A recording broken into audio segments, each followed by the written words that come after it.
नमस्कार दोस्तों, मैं ओम शर्मा आप सभी का स्वागत करता हूं हमारे YouTube channel the ever study पर।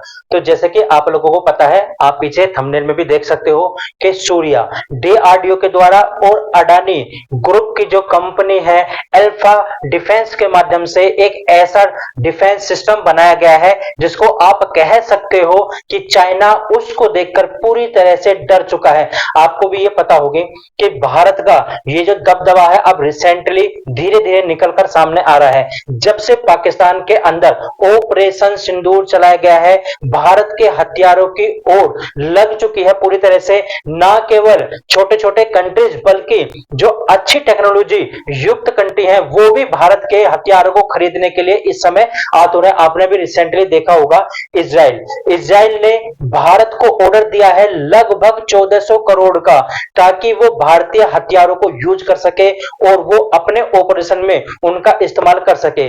तो भारत का अब जो दबदबा है धीरे धीरे बढ़ रहा है और इससे ना केवल और भी कंट्री पाकिस्तान चाइना जैसे बल्कि अमेरिका भी चिंतित है इस समय, क्योंकि भारत ने ये जो बनाया है सूर्या, ये अपने आप में ये स्वदेशी टेक्नोलॉजी से पूरी तरह से निर्मित है। इसमें किसी भी कंट्रीज का कोई भी कंट्रीब्यूशन नहीं है, केवल भारतीय के द्वारा ही बनाया गया, मतलब डीआरडीओ और अडानी ग्रुप की कंपनी इसके द्वारा ये बनाया गया। आपको भी पता होगा आने वाले समय में जो युद्ध होगा केवल और केवल टेक्नोलॉजी के माध्यम से होगा। जिसके पास अच्छी टेक्नोलॉजी होगी वही युद्ध के अंदर कामयाबी हासिल कर पाएगा, चाहे उसके पास कितने भी अच्छे वेपन क्यों ना हो। जिसके पास अच्छी टेक्नोलॉजी से युक्त वेपन होंगे वही पूरी तरह से युद्ध में डटा रहेगा और वही कामयाबी प्राप्त कर पाएगा। ना केवल जमीनी स्तर पर आने वाले समय में युद्ध लड़ा जाएगा, जमीन के साथ साथ ये युद्ध लड़ा जाएगा अंतरिक्ष में भी, मतलब अंतरिक्ष में भी आपके पास अच्छी टेक्नोलॉजी होनी चाहिए और भारत भी इसी दिशा में आगे बढ़ रहा है।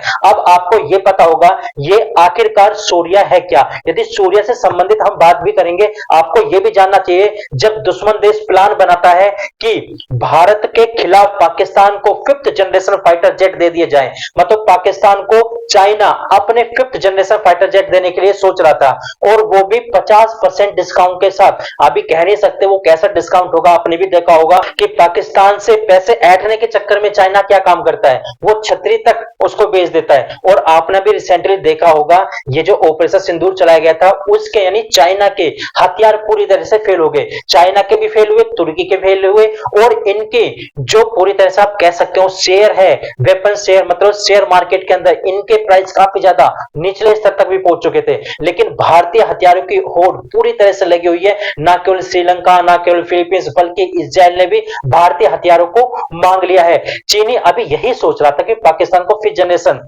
फाइटर जेट दे दे, लेकिन अब उसका इलाज भी भारत ने ढूंढ लिया है, सूर्या रडार। मतलब ये सूर्य रडार आखिरकार है क्या। आपको सबसे पहले यह जानना चाहिए कि सूर्य रडार का कहां-कहां यूज हो सकता है और किस-किस के खिलाफ यूज हो सकता है। सबको पता है कि पाकिस्तान और चीन के खिलाफ तो ये यूज होगा ही होगा। आपको यह पता होना चाहिए जो अमेरिका के अच्छे स्टेल्थ टेक्नोलॉजी युक्त फाइटर जेट है, मतलब मैं बात कर रहा हूं F-35 की, उसको भी ये गिराने में पूरी तरह से सक्षम है। मतलब अमेरिका का F-35 इसके सामने कुछ नहीं है। वहीं चीन की बात करें तो चीन के J-20 और J-35 भी इसके सामने कुछ नहीं है जो वो पाकिस्तान को देने की बात कर रहा था। ये भी 5th जनरेशन फाइटर जेट है। मतलब ये रडार जो सूर्या है ये इनका पूरी तरह से काल बनकर आया और भारत ने पूरी तरह से इसको मेड इन इंडिया के तहत विकसित किया है, जिसमें डीआरडीओ की अहम भूमिका रही है। अब यदि बात करें ये जो रडार सूर्या है ये आखिर है क्या, इसके यूज क्या क्या है और इसके क्या क्या फायदे, क्या क्या काम कर सकता है। तो आप सबको सबसे पहले ये चीज जानना चाहिए, सूर्य रडार मोबाइल से भी चला सकते हैं। मतलब आप इसको mobile solid state 3D radar है, मतलब इसका यूज कर सकते हैं, मोबाइल के साथ भी आप इसको ऑपरेट कर सकते हैं, जिससे स्टेल्थ एयरक्राफ्ट और जो हवाई लक्ष्य होते हैं, मतलब हवाई से संबंधित टारगेट होते हैं, उसको देखते हुए इसको बनाया गया है। यह VHF बैंड से संचालित होता है जो कि अपने आप में बहुत बड़ी बात है। मतलब हाई फ्रीक्वेंसी की बात कर रहा हूं, यहां पर हाई फ्रीक्वेंसी का इसमें यूज किया गया है। ये उनको टारगेट कर सकता है जो कि हाई फ्रीक्वेंसी से बच जाते हैं, मतलब वे एयरक्राफ्ट जो हाई फ्रीक्वेंसी से बच जाते हैं, जो कि 5th जनरेशन फाइटर जेट होते हैं, जो कि स्टेल्थ टेक्नोलॉजी से युक्त होते हैं, उनसे बच जाते हैं, ये उनको भी टारगेट कर सकता है। यह रडार जो स्टेल्थ टेक्नोलॉजी होती है उससे संबंधित ऑब्जेक्ट की पूरी तरह से पहचान करता है और उसको मार गिराने भी सक्षम है। आप सबसे पहले ये वीडियो देखो, इस वीडियो को डीआरडीओ के द्वारा जारी किया गया है और इसमें साफ साफ दिखाया जा रहा है कि किस प्रकार से डीआरडीओ के द्वारा इसको विकसित किया गया है और डीआरडीओ के द्वारा इसको लॉन्च किया गया है। हालांकि ये जो सूर्य रडार है इसके टोटल 6 यूनिट तैयार करनी है। पहली यूनिट 2025 में ही वायुसेना को प्राप्त हो चुकी थी और इसका नजारा आपने लेटेस्ट ही देखा होगा ऑपरेशन सिंदूर के अंतर्गत। और मोस्टली लोग को ये भी नहीं पता होगा, मोस्टली को यही पता होगा कि ऑपरेशन सिंदूर में S-400 यूज हुआ था और ऑपरेशन सिंदूर में आकाश मिसाइल यूज होती, जबकि भारत भी मेड इन इंडिया के तहत काफी ज्यादा सूर्य का भी यूज हुआ था। आकाश में मेड इन इंडिया है, ब्रह्मोस में मेड इन इंडिया, ये जो मिसाइल है इनका यूज होता है। लेकिन मैं यहां पर बात कर रहा हूं डिफेंस सिस्टम की। भारत ने अपने डिफेंस सिस्टम का भी यूज किया था इस ऑपरेशन सिंदूर में। हालांकि S-400 पर काफी ज्यादा न्यूनतम स्तर पर यूज हुआ था, लेकिन S-400 काफी ज्यादा इंपोर्टेंट है और यही वही टेक्नोलॉजी है जो कि भारत ने निर्मित की है सूर्य के तहत। मतलब आप कह सकते हो कि सूर्य रडार एक तरह से S-400 ही है और कुछ नहीं है। तो आप कह सकते हो कि भारत ने इसको बनाकर देखा जाए पाकिस्तान को और चीन के सिर में दर्द कर दिया है।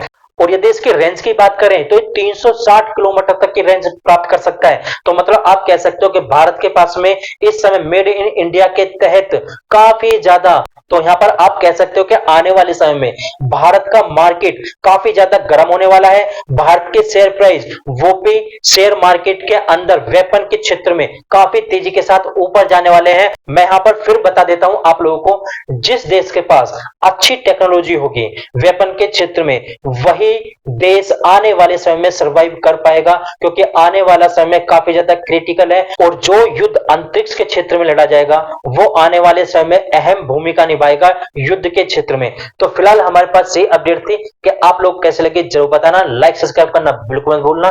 Thank you.